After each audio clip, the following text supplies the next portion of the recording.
We've finally seen the Switch 2. Nintendo has finally given us what we've wanted or what we've had, because we've had this for a long time. There has been so many leaks, so many, I can't even count how many, and finally they're showing us the Switch 2. The rumours were right, they showed it this Thursday, and it is exactly how we thought it would look. Of course, I mean, everyone's saying this trailer just felt like a, here you go, fine, just shut up, just have it, please. You know, Nintendo's in a bad mood, and apparently a lot of people say, ex-employees even, and ambassadors say that, yeah, they're probably pissed at this whole situation, that the Switch 2 has been leaked so many times, and understandably so. You know, so many people and employees, you know, even though it is a huge corporation, they put so much effort and love into this console, and it just gets leaked time and time again.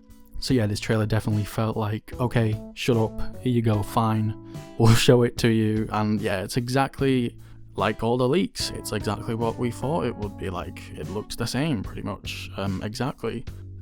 But it's cool. But yeah, the trailer itself just sort of felt like, I don't really think they made it last minute, but it did feel like something, you know, maybe they glued together. I'm sure they have loads of trailers and 3D renders of the thing and footage and movies just lying around for different promotional use, but I'm sure maybe this one was just stitched together, or at least put out there a bit faster or a bit sooner than expected. Maybe they really did just look at all these leaks and say, you know what, we have to just at least show it now, and they're going to show more on the 2nd of April, I believe, which is kind of a long wait.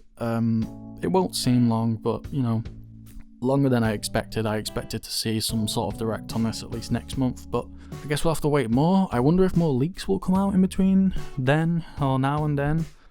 Who knows? But with this new console, there's obviously a lot of things to talk about, even though the trailer was quite short and brief. A very strange trailer, again, just quite kind of quiet, not really much happening. And a lot of people are like, yeah, this looks like the same thing, but we've been expecting it for so long now, of course it looks the same. So I'm not going to sit here and just talk about the obvious things in this trailer, like for example the Joy-Cons being pretty much confirmed to be a mouse, and they have an accessory they can slot in to become that mouse. But what I will say, and what I want to talk about in this video, is one thing that really concerns me about this new console. Apart from the size, this thing is huge. I can't imagine this will be any more comfortable than the original Switch in long extended gameplays. But anyway, what I want to talk about today is the Joy-Cons and how they attach to the Switch 2, and this little piece that's sticking out of where they come into. So it seems like the rumours are most likely true. These Joy-Cons are magnetic, and instead of, you know, sliding in up and down, they attach horizontally through some sort of magnets, and then they get charged with this little stubby thing in the middle, and that's sort of my problem. But before we get to that, I just want to talk about this colour. So in the trailer they made sure to make a note that, oh, the inside is the same colour as the Joy-Con colours, and I've just got to ask why did they even colour it? Why did they bother? Just seems really random, especially just to show in a first trailer, like, oh look, it's not black, it's painted. That part you never ever see will be painted the same colour as the inside of the Joy-Con. Which seems like a nitpick at first, but then when you think about it, surely this thing is going to have custom Joy-Cons. Probably might just launch with this, you know, SKU, this black SKU, which is better than the grey one, by the way, way better. But if this thing will have Joy-Cons of, you know, different colours, which, you know, it will, it's just going to be odd connecting a yellow Joy-Con and then the inside of the Switch is just blue. Like, it's just going to be so strange. I just don't understand the point, I guess. But my biggest problem, I mean, my only problem with this thing is the little stubby charger. So if you don't know, when you plug your Joy-Cons or connect them into the Switch and you charge your console, obviously the tablet's charging, but so are the Joy-Cons. And this, I guess, is how, not how they connect with magnets, but how they charge while they're connected. And this thing just looks so weak and flimsy, and it's really concerning. So obviously with the original Switch, there was a huge problem with the Joy-Cons and their drift.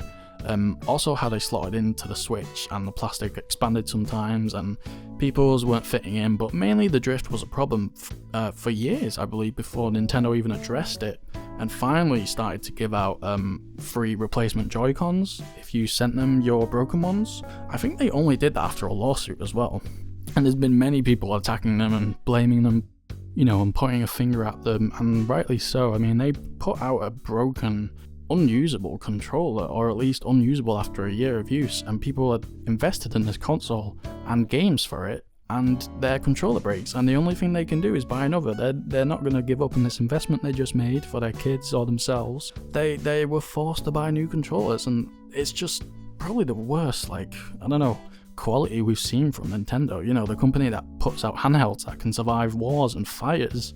Now we just have this shoddy Joy-Con that breaks within a year. And my biggest problem, I feel like they're just repeating this with this little stub. I can especially see kids dropping their Switch, whether their Joy-Cons are connected or not, and this just immediately breaking. I mean, and as well as the magnets. I mean, what happens when you drop this? I mean, I'm sure they've proof tested it and stuff, but I can't imagine if you're unlucky enough to have your console sort of land on it, or again, maybe just kids want to play with it or touch it, or even the slightest bend, I can imagine it breaking. It just seems a bit flimsy, and what we've seen from other tech like Apple, this stuff, you know, can come in such more stronger, more high quality, you know, packages where at least it's metal and not a flimsy piece of plastic, or that's what it appears to be anyway. And yeah, I can just imagine this breaking so easily. And the biggest problem with this, of course, isn't just that you can't charge your Joy-Cons anymore, but not only can you not charge your Joy-Cons now, but you've effectively just broke your device. And this is not something I imagine people want to send to Nintendo.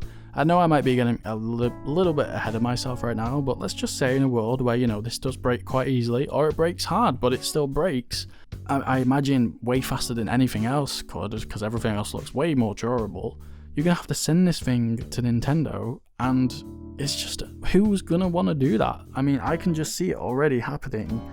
So yeah, you break one part of the console by accident, one little stub, and then the whole thing is done for. You have to charge your Joy-Cons in another way. And the sad reality of this is I can see this actually happening, and then people can't charge their Joy-Cons from the side, or at least one of them, and then they're like, okay, do I send my console to Nintendo, or do I just buy, I don't know, like I don't know how much they are, but let's say like $50 Joy-Con charging kit. They'll just do the latter, and we have the same problem as the original Switch, where there's a huge flaw in the design and quality that are, you know, causing people's consoles to break. And I know this seems like an exaggeration or jumping to conclusions, but you can't look at that little thing and tell me that's not going to break easily, or, I don't know, just get covered in dust, you know, and, I don't know, maybe water damage so easily. I mean, you spill water on a console, what happens? Most of the time it's okay. You spill water on that thing, you're done for.